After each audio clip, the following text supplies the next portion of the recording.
a gente vai falar sobre o processo de trabalho na emergência na nossa primeira aula, tá? Então, o que que é a ideia, assim, né? A ideia é poder entrar um pouquinho nos serviços de emergência hospitalares e poder falar disso, tá? Então, o que que é a primeira coisa que eu sempre trago, e eu não lembro se eu trouxe isso, eu lembro que eu trouxe isso do hospital, mas eu não lembro se eu trouxe isso da emergência para vocês já. Não? Tá. Então, o que que a gente tem, assim, porque eu sempre acho importante a gente pensar a instituição onde a gente está inserida a partir do que ela tem enquanto história, né? Eu acho que a história é algo que dá sentido ao que está acontecendo num serviço, e muitas vezes a gente não se dá conta disso. Quando a gente fala em psicologia hospitalar, a gente fala numa inserção de uma história, do psicólogo numa história que já estava andando, e isso tem que ser levado em conta. A gente tem que pensar no momento que a gente está e como isso foi constituído. Então, eu trago um pouquinho dessa história pensando nisso, assim, eu acho importante a gente ter uma visão primeiro mais ampliada para depois começar a funilar. E isso vai fazer com que a gente possa entender por que determinados processos de trabalho são assim ou não, tá? Então, assim, a ideia do hospital, ela foi criada também, né, nessa mesma época, um pouquinho antes, né, do século 11 ali que está escrito, ela foi criada no Ocidente, que era o objetivo, agora eu fiquei pensando se era 11 mesmo ou 21, não, 11, né? 11 mesmo. 11 mesmo, foi criado no Ocidente com o objetivo, então, de cuidar das vítimas da Guerra Santa. Por quê? Porque eles precisavam ter um espaço de pronto atendimento para iniciar para dar esses atendimentos aos soldados, né? Só que quando se tinha esse pronto atendimento, a gente não tinha naquela época, obviamente, padrões específicos de atendimento de emergência. Então, não se tinha um passo a passo que era para ser feito. Então, muitas pessoas faziam conforme dava e conforme o seu desejo, né? Então, assim, se tinha que amputar, amputava a perna, não tinha nada que fizesse antes para tentar salvar a perna, né? Então, assim, dando um exemplo mesmo meio chulo, assim, mas não se tinha nada padronizado. Daí, no século XVIII, tá errado ali um númerozinho, 18 se iniciou, então, olha, se passou algum tempo para se iniciar a questão, eu não sei se vocês me enxergam aqui, então eu vou deixar pequenininho. Se começou a ideia de padronizar os atendimentos do hospital, e aí se entrou a questão de também ter muito que a gente já trabalhou em outros grupos, assim, a ideia de que o hospital era um local para tratamento, né, de doentes e para que objetivavam a cura, e não só uma questão de um local onde se deixavam os pacientes para, né, saírem da sociedade, vamos dizer, né, para eles serem isolados da sociedade e para ser um depósito daqueles que a sociedade não queria ver. Nesse momento, a gente tem uma mudança em relação à estrutura do hospital.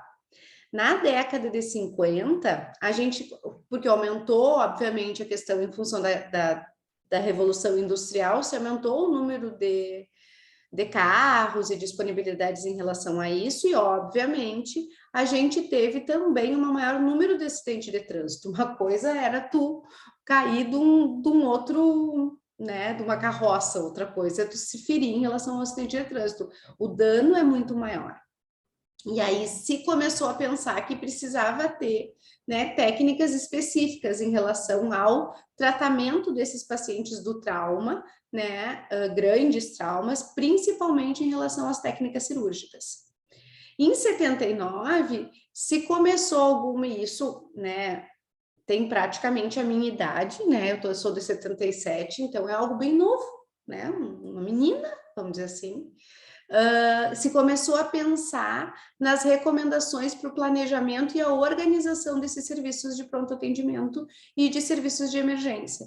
E aí se começou a ter padronizações em relação às manobras de ressuscitação. E aí isso já mudou ao longo dos anos muitas vezes, né? Antes tu fazia massagem cardíaca e fazia a questão da respiração, hoje, né, tu faz de uma outra forma, né? E a questão de estreitar a relação com os centros cirúrgicos e com as CTIs, porque a gente precisa ter como retaguarda algum tipo de complexidade maior que a emergência não dá conta. Então, tu precisa ter, né? Se tu trabalha com o trauma, principalmente, tu precisa ter um serviço de centro cirúrgico. Até mesmo na clínica tu precisa ter, né? Então, se tu não tem na unidade, tu tem que ter um local onde tu possa encaminhar. E até mesmo a questão do CTI em função da gravidade dos quadros. Na maioria das CTIs, a gente tem, das emergências, a gente tem um espaço destinado aos pacientes mais graves, e isso normalmente se tem até nos pronto-atendimentos, mas algumas, né, não têm uma estrutura conforme uma CTI, mas conseguem fazer manobras iniciais, assim, de intubação e coisas nesse sentido. Na nossa emergência, a gente tem, né, uma unidade, que é a unidade de CTI, assim, que é a nossa unidade vermelha.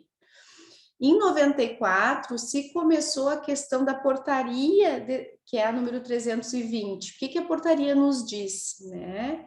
Que ela cria um código de atendimento, né? Que é específico para urgência e emergência, que deveriam dispor, então, daí começa isso como regra, porque antes não se tinha. E tem muita coisa que ainda não se tem como regra. Ai, queria que isso aqui ficasse diferente. Que não se tem como regra em relação aos serviços de emergência. A gente ainda está construindo. E tem muita política, mas o que a gente tem é pouca efetividade dessa política. Então, se criou essa portaria, que era para obrigar os serviços de emergência a terem as especialidades clínicas, cirúrgicas e ou traumato-ortopedia quando se falava em emergência do trauma. E aí que o atendimento ele deveria ser realizado por um profissional da medicina e com funcionamento 24 horas por dia, 7 dias na semana. Não se tinha isso antes. Então, cada local poderia fazer a seu critério, assim. E aí, a partir de 94, aqui no Brasil, então demorou bastante para essas coisas começarem a acontecer no Brasil, enquanto na França e em outros locais isso já acontecia desde muito tempo. Então, a gente está num retrocesso em relação, a gente tem um retrocesso, né, um período aí que a gente não conseguiu dar conta. Tranquilo até aqui? Em 95, o Conselho de Medicina, ele utilizou, né, uma resolução para criar o que é as diferenças entre urgência e emergência. E por que ele criou assim, né? Se a gente pensar na história do hospital, isso a gente já falou em outros momentos, a população do Brasil, eu diria, não sei como que é nos outros lugares, mas assim, tem a questão de que no hospital tudo se resolve. Num serviço de emergência, tudo se resolve. Então, tu tem lá o profissional capacitado, tu tem o especialista, tu tem os exames que tu precisa, então tu entra numa emergência e tu sai da emergência com o teu diagnóstico e com a tua situação resolvida. Se tu vai pensar, né, em como que é, pensando em serviço de público, né? Tô pensando em serviço de saúde. Se tu vai pensar na demora que é para conseguir uma consulta no posto de saúde, conseguir uma consulta com o especialista, fazer um exame e tu vai na emergência e espera 6 horas do que esperar meses para conseguir algo mais efetivo. E aí, como as emergências começaram a superlotar, a medicina, então, o Conselho Federal, achou que precisava ter uma resolução que dissesse o que é urgência e o que é emergência. Elas diferem pouco no sentido de teórico, mas muito na prática em relação ao risco de vida, né? Então, a urgência é uma ocorrência imprevista de agravo à saúde com ou sem risco potencial de vida, cujo portador necessita de assistência médica imediata. Na emergência, que é as situações que nós, enquanto hospital, deveríamos atender e que infelizmente não acontece, é a constatação médica de condição de agravo à saúde que implique em risco iminente de vida ou sofrimento intenso, exigindo, portanto, tratamento médico imediato. O que isso quer dizer? Quer dizer que não dá para esperar. A outra pode ser que sim, pode ser que não. Pode ter risco de vida, pode não ter. E isso é muito difícil das pessoas entenderem, que a urgência para a pessoa pode ser uma urgência sim, mas a emergência sempre vai passar na frente. E aí a gente tem, né, as escalas que nos ajudam isso. Eu não sei, Ana, se tu já viu, tu já teve numa emergência? Como paciente ou como estudante? Tanto faz. Não, como paciente já Tá, várias vezes, né? tá. Então já foi classificada, né? Já, já. Tá. Então, aqui a gente utiliza muito, tem várias escalas que se utilizam em relação a dar prioridade aos pacientes mais graves, assim, mas nós utilizamos a de Manchester e quase todas utilizam a de Manchester aqui em Porto Alegre. Eu não sei, né, pensar muito, assim, mas tem outras, é a que a gente mais utiliza. Então, Aqui em Bento também. bem, Sim. eu acho que aqui no sul eu acho que só todos usam essa.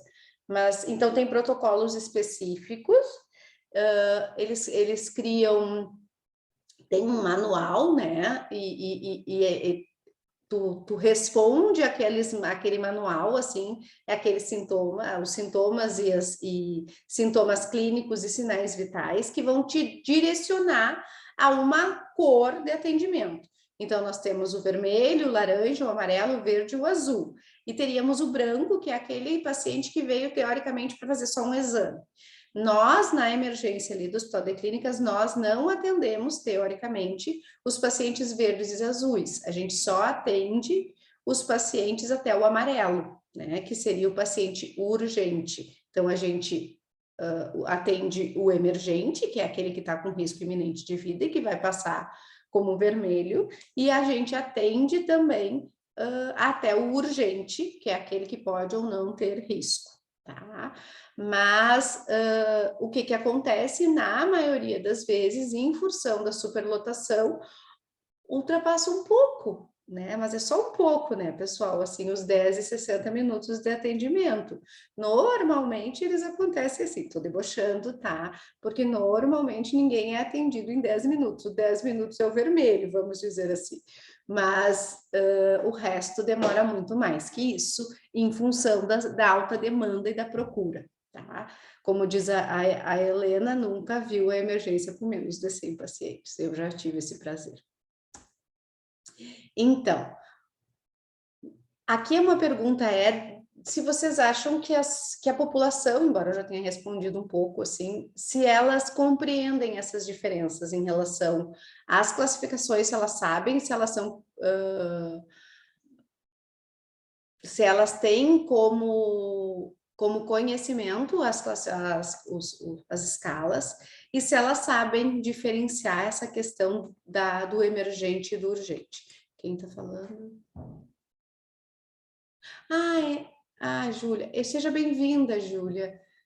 Isso, pode ligar a câmera e deixar o microfone. Desculpa a demora, não tem problema. Bem tranquilo. Seja bem-vinda, depois a gente se apresenta. Eu sou meio atrapalhada com essa coisa do sistema. Vocês acham, então, que a população compreende essas diferenças de que a gente está trabalhando aqui ou não? Não, né? Por isso que dá tanta briga quando não é atendido, por isso que as pessoas não entendem o porquê que determinado paciente passa na frente, mesmo não estando fisicamente pior, né? Do tipo, aparente fisicamente, eu digo aparentemente pior, mas os sinais vão estar pior, a dor é outra, o jeito que tá doendo é outro, e aí eles vão passar na frente, e aí daí isso dá briga, isso dá problema, por que que eu posso entrar e por que que eu não posso entrar? Quais são as prioridades e quem vai barrar na entrada, né, da emergência ali? A gente tem no Hospital de Clínicas uma emergência que é de portas abertas, mas na realidade a gente sabe que não é tão portas abertas assim, porque a gente não atende, a gente só atende exclusivamente pacientes que são de alta complexidade, que tenham, né, níveis de atenção e que precisam de um nível de atenção maior, porque senão a gente vai encaminhar para as unidades de pronto atendimento, né? E isso muitas vezes as pessoas ficam muito insatisfeitas e dá muita briga, né? Muito descontentamento na recepção e também muita ouvidoria em função disso. Então, realmente, eles não conhecem. Essa é uma foto da emergência. Por incrível que pareça, eu ainda não consegui uma foto da emergência superlotada nova. Essa é a velha. Acho que nem o Otávio, nem a Helena pegaram isso, né? Só assim. Tá, então essa é uma foto da nossa antiga sala laranja, a CIB, né? Era a sala de internação breve que nós tínhamos, e era assim mesmo, gente, isso aqui não é uma fotomontagem, era uma unidade que ela ficava desse jeito. A gente viu só quando teve a reforma, que estava exatamente assim. Não, era muito pior, ela nem estava tão ruim assim, não. Quando eu entrei no hospital, só para vocês terem uma ideia, quando eu entrei no hospital primeiro ano, hoje a gente, o máximo que já teve foi 128 pacientes quando essa turma está aí, né? Eles que estão me acompanhando agora.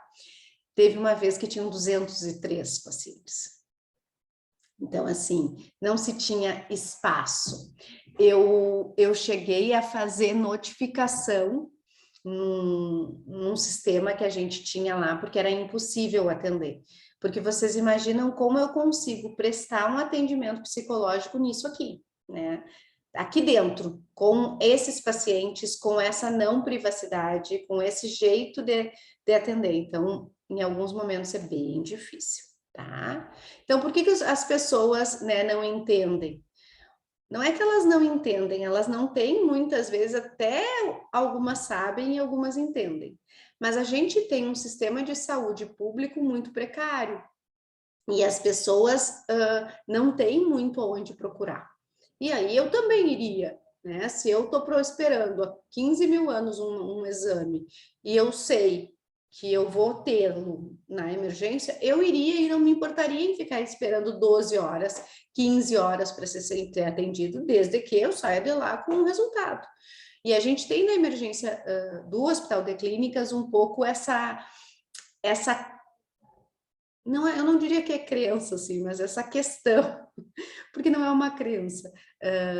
Os pacientes realmente chegam lá e eles saem com o diagnóstico, eles saem com um plano, eles saem sabendo mais ou menos o que eles têm.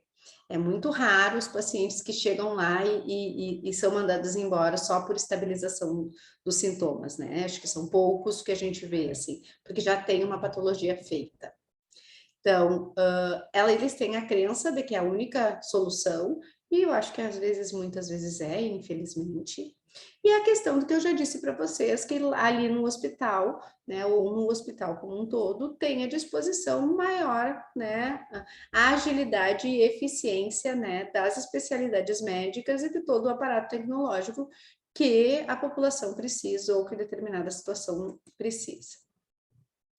Então, quais são as consequências? Esta é a nossa emergência atualmente, para quem não conhece, tá? Então, esse é o corredor, como eu disse para vocês, eu não encontrei, eu não tenho, vou ter que pedir,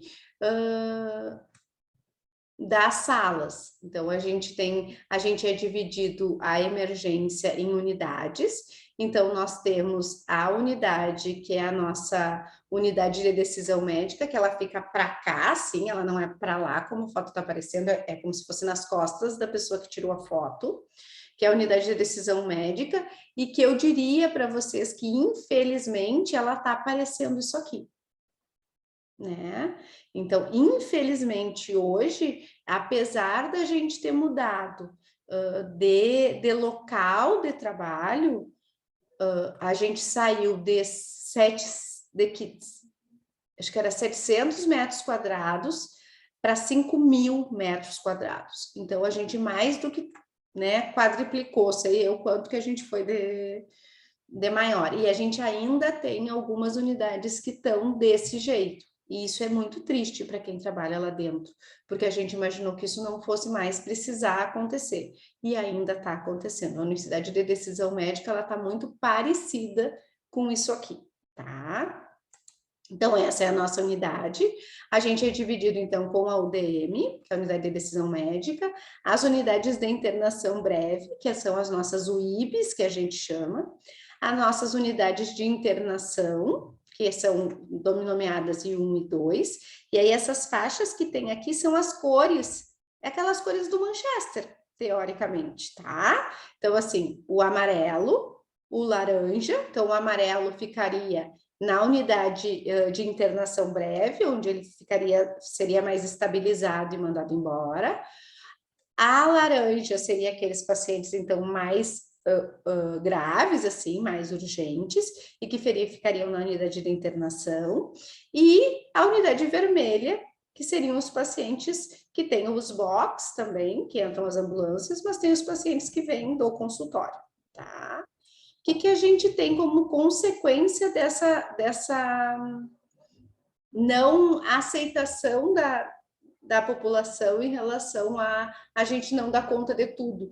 E eu diria que é para além da população, é até nós mesmos, assim.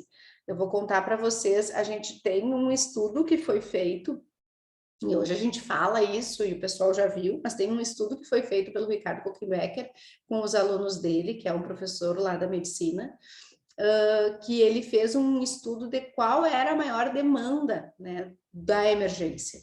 E o que se descobriu é que da maior demanda da emergência, ela não vem da porta da rua, ela vem da nossa porta de entrada do ambulatório. Então, assim, os pacientes, eles vêm para a emergência, não é aquele, né, a Helena que passou mal e veio para a emergência, é a Helena que foi consultar na sua especialidade dentro do hospital de clínicas, no ambulatório, e que acabou sendo encaminhada pela nossa emergência. Algumas pessoas fazem isso de forma, embora hoje a gente, e foi a partir desse estudo que se tem alguns critérios para se encaminhar pacientes do ambulatório para a emergência, porque antes encaminhavam ainda fazem isso, né? Mas encaminhavam num receituário, assim, encaminha o paciente para emergência, ponto. E aí o paciente era de emergência, a especialidade não tinha mais se haver com esse paciente. Hoje não, hoje teoricamente eles têm que encaminhar pelo sistema, então tem um fluxo que precisa ser feito via sistema, via prontuário. Eles têm que fazer contato com o médico da unidade vascular, da unidade vermelha, para fazer dizendo que estão encaminhando esse paciente e que esse paciente ele precisa e por que ele precisa e quando que eles vão lá para ver de novo o paciente, porque não fica um paciente sendo nosso, né? Isso funciona 100%? Não, não funciona 100%, mas melhorou bastante, tá? E aí depois eu vou falar, não é agora mesmo, do projeto Lean, que foi isso, assim, não sei se vocês já ouviram falar, esses dias eu estava falando com a Thaís, porque eu acho que isso explica um pouquinho esse processo de trabalho do serviço de emergência, para depois a gente pensar no trabalhador, que é um pouquinho que a gente vai ver com a leitura do texto e depois discutindo, tá? Então, foi em 2017, eu acho, 16, 17, por aí, a gente começou a fazer parte, então, desse projeto do Ministério da Saúde, junto, né, com o Hospital Sírio-Libanês, com verba do PROAD-SUS, que era o projeto Lean nas Emergências. O que é esse projeto? É um projeto para, né, reduzir e aumentar algumas coisas, mas lidando com a questão da superlotação. Então, o que a gente era olhar a emergência não como um hospital à parte do próprio hospital, porque a gente sempre teve essa coisa de que a emergência funciona como um hospital da emergência, e não tem ligação com o restante do hospital. Então, a emergência tinha que dar conta de tudo, e o hospital, de alguma forma, parecia que não está bem. A emergência está superlotada, mas eu não tenho nada a ver com isso. Hoje, o que se tem, assim, a partir do projeto, a emergência está superlotada, todo o hospital tem que se mexer para ajudar, porque senão a emergência nunca vai parar de ser superlotada. E isso veio muito com a questão do projeto Lean. Então, ele tinha com a ideia dele é reduzir, então, o desperdício, o retrabalho, a burocracia, as etapas necessárias e os gastos excessivos. E aí se fez todo um trabalho lá na emergência, na época ainda na emergência velha, que a gente chama, que é a emergência menor, para tentar fazer essa leitura. E aí os consultores iam semanalmente para a emergência para nos ajudar a pensar sobre melhorias de como isso poderia ser feito. Assim. Melhorias até em relação, em outro estudo que foi feito também, era a quantidade de passos, e olha que a gente estava falando em uma emergência muito maior, muito menor, que era a quantidade de passos que um técnico de enfermagem tinha que dar para atender determinado paciente. Vocês imaginam hoje se a gente tem 7.000 metros quadrados ou 5.000 metros quadrados para eles percorrerem. Naquela época a gente tinha uma unidade muito menor, assim. Então eles fizeram um trabalho e era absurdo os quilômetros que eles andavam dentro da emergência. O que a gente tinha como objetivo? Aumentar o acesso de pessoas que realmente precisavam de emergência, a agilidade dos atendimentos e por isso as unidades mudaram de nome, se teve essa, que é a unidade de decisão médica que a gente tem ali, que é para se ter uma definição em relação ao que vai acontecer com o paciente em até 6 horas. Isso acontece? Não, não acontece. Em alguns casos acontece. Eu estou sendo bem realista, tá? Mas o Otávio está rindo, porque é isso mesmo, não acontece. Mas a ideia é que tenha que acontecer. Hoje a gente não está conseguindo fazer isso. A questão da eficiência e do maior controle dos riscos, tá? O que a gente vai conseguir com isso, né? Agregar valor ao paciente e diminuir a superlotação. Esse era o objetivo, esse é o objetivo, e isso realmente, né, funciona. O que eu acho que é o grande pulo do gato de tudo isso, assim, e que de alguma forma funcionou e funciona ainda, que são os huddles, né? O que são os huddles do serviço de emergência? E isso acontece em todos, hoje em todo o hospital, né? Em várias unidades também acontece. Os huddles são encontros rápidos, né? Bem daquele o nome vem daquela questão do esporte americano, de futebol, aquele, que o técnico para o time e chama para pensar em mudança de estratégia porque não está dando certo. É mais ou menos isso que teoricamente era para ser o huddle. Chama a equipe, vê o que está faltando, o que precisa para agilizar o processo de alta do paciente ou de encaminhamento para uma internação ou de transferência de cuidado, né? E aí vocês podem estar pensando assim, mas é psicologia nisso tudo, o que tem a ver, né? Isso não, nós não temos muito envolvimento nessa questão. Diria que sim, temos e muito envolvimento em tudo isso, né? Então, o que a gente faz nesse huddle, né? O huddle, ele tem como objetivo promover e acompanhar, né, a atuação de todas as especialidades médicas e multiprofissionais que trabalham na emergência. Então, teoricamente, tem que ter isso acontece, né? Na maioria das vezes, a gente tem um profissional de cada especialidade discutindo os pacientes que têm alguma demanda. Não são todos os pacientes, mas são os pacientes que têm alguma demanda que possam ser auxiliados pelaquela equipe. Então, nós temos a psicologia, o serviço social, a farmácia, a nutrição, a equipe médica, a equipe de enfermagem, a equipe médica cirúrgica, né? A ginecologia, a gente tem em alguns momentos participando, a fisioterapia, a fono, todas as especialidades que vocês possam imaginar participam disso. Então, é um grande grupo que vai ver, né, situações do seu paciente naquele momento, pendências. Esses encontros, eles são geridos e coordenados por um gestor da emergência, e a ideia é que ele dure de 15 a 20 minutos, não mais que isso. A ideia principal é criar a rotina dessas reuniões rápidas e efetivas, e que todo mundo possa checar e pensar em estratégias para agilizar a definição do paciente.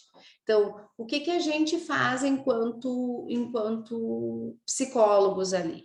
Muitas vezes é ali que eu vou saber o que vai acontecer com o paciente, é ali o que eu faço com o meu paciente, né? O que vai acontecer, se ele vai ser transferido, se ele vai ficar internado, se ele vai receber alta, se tem alguma coisa que a equipe sinaliza e que eu não estava sabendo. Eu fico sabendo em novas demandas, porque muitas vezes eles falam de situações mais graves e eles não se deram conta que precisavam acionar a psicologia, e a gente entra, né? Então, tem várias coisas que a gente faz no Huddle. Então,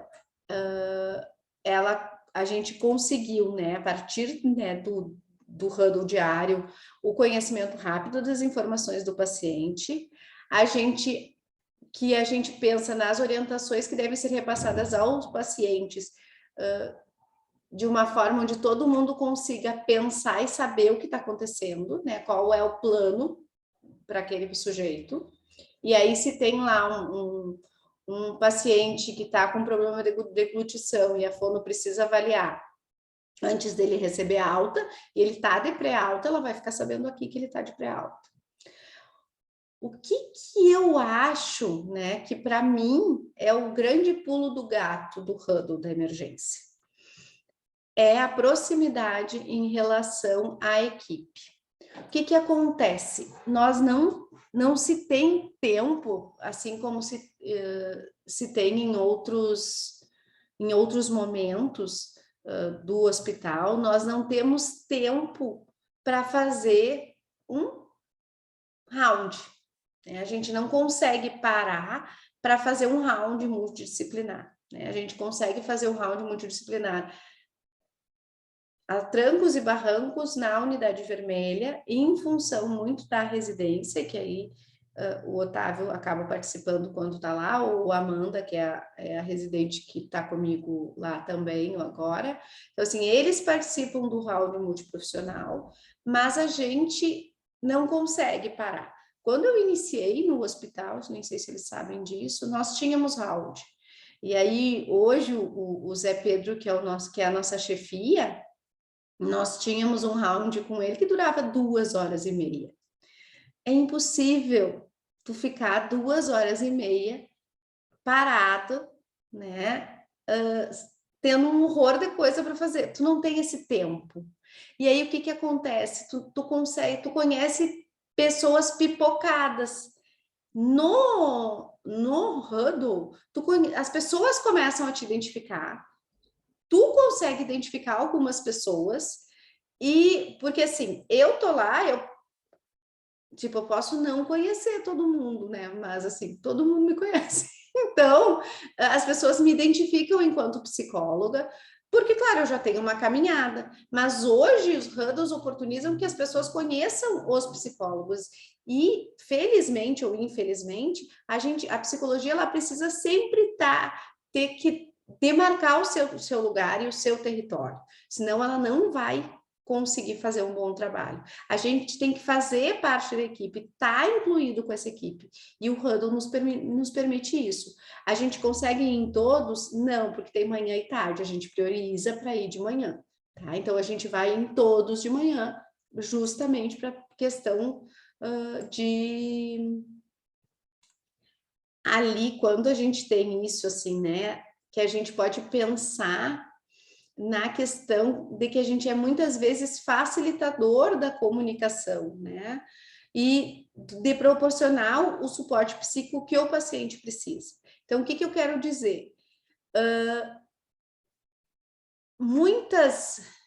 O emergencista, ele está tão atolado de coisas para fazer que às vezes ele não tem o tempo de escutar e ele não liga o penso, assim, o penso no sujeito de forma integral, de uma forma, né, completa. Ele acaba pensando muito na estabilização do sintoma físico. E às vezes a gente consegue, nos huddles, identificar isso. O paciente descobriu um diagnóstico ruim, assim. E aí a gente percebe, tipo, será que ele está bem para isso? Como que estão as coisas? E a gente pode perguntar. Mas a família tem vindo em determinadas situações e a gente sinaliza. E eu digo sempre, a gente é aquele profissional que sempre vai questionar o que às vezes é inquestionável por eles, assim. E a gente faz isso, e eu estimulo isso que os meus alunos possam fazer.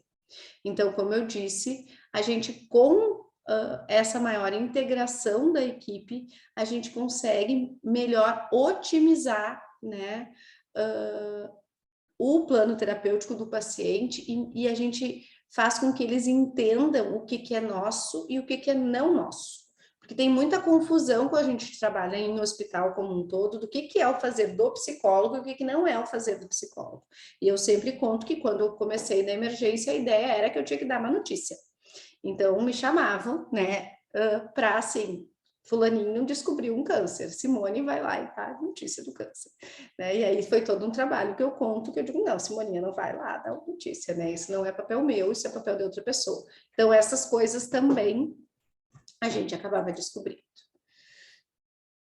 Então, o que o psicólogo de uma emergência ele precisa? A gente precisa ser adaptável e flexível, ter o setting internalizado e uma escuta qualificada.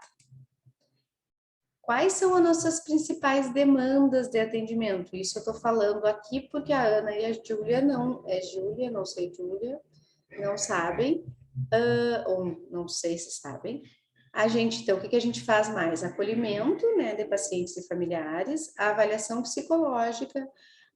Pouco a gente faz psicoterapia de apoio, muito mais quando o paciente sobe para internação, porque a gente tem, né, a ideia de respeitar o vínculo do paciente e oportunizar uma linha de cuidado.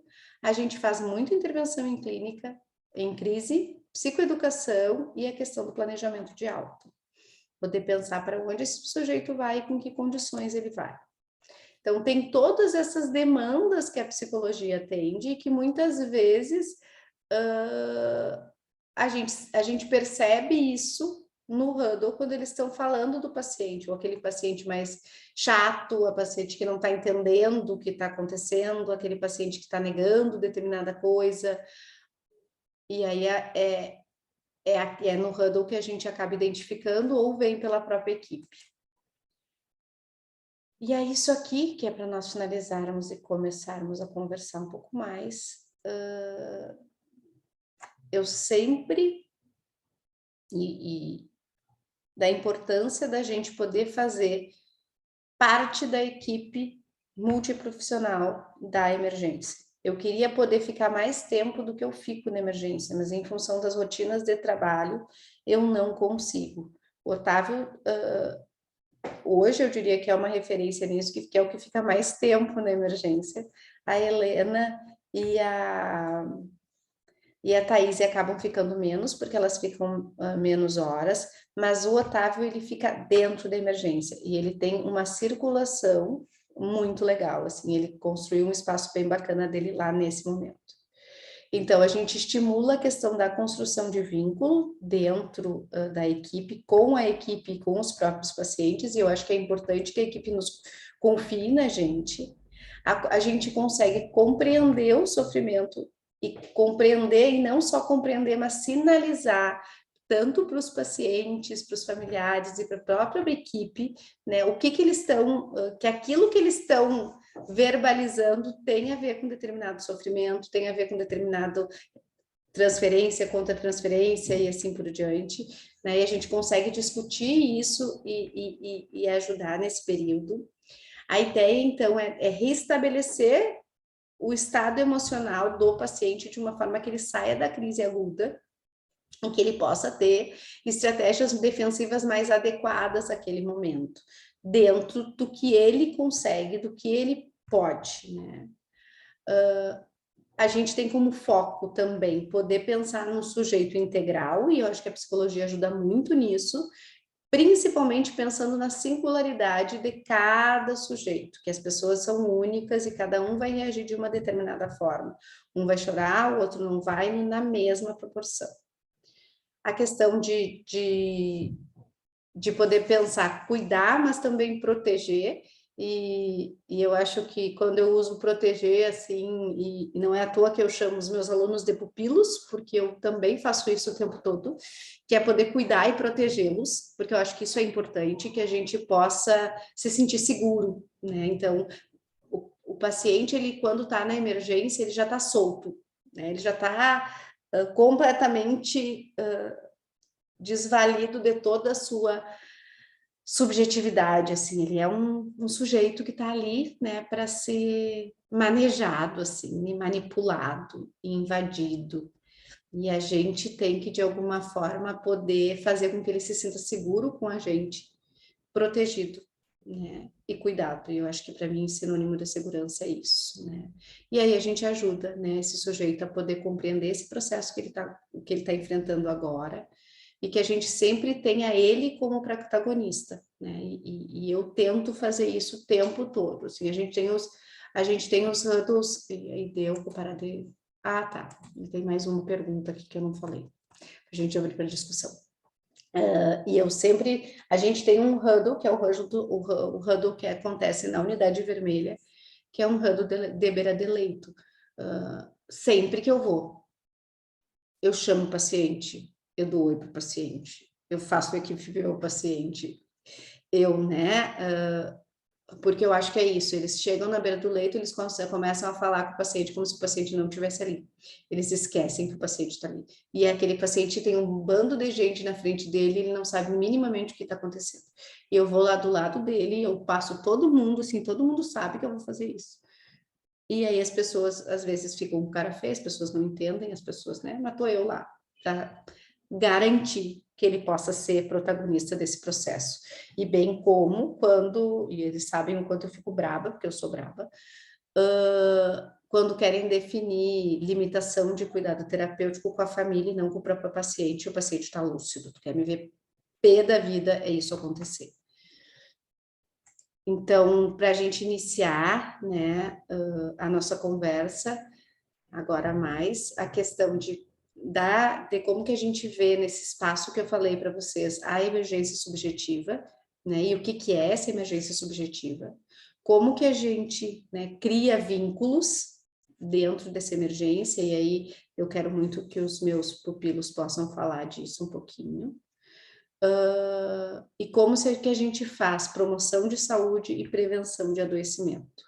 E aí eu adoro esse texto da Paulon, e eu só trouxe, que é Foco Míope, que diz isso: temos a impressão de que a organização das emergências pautada nesse cotidiano protocolar, e protocolar desde a porta de entrada com Manchester, focado em procedimentos técnicos para corpos biológicos, produz uma espécie de foco míope, distorcido em relação aos sofrimentos complexos que se apresentam a cada dia. Então, é isso, gente. Vou parar.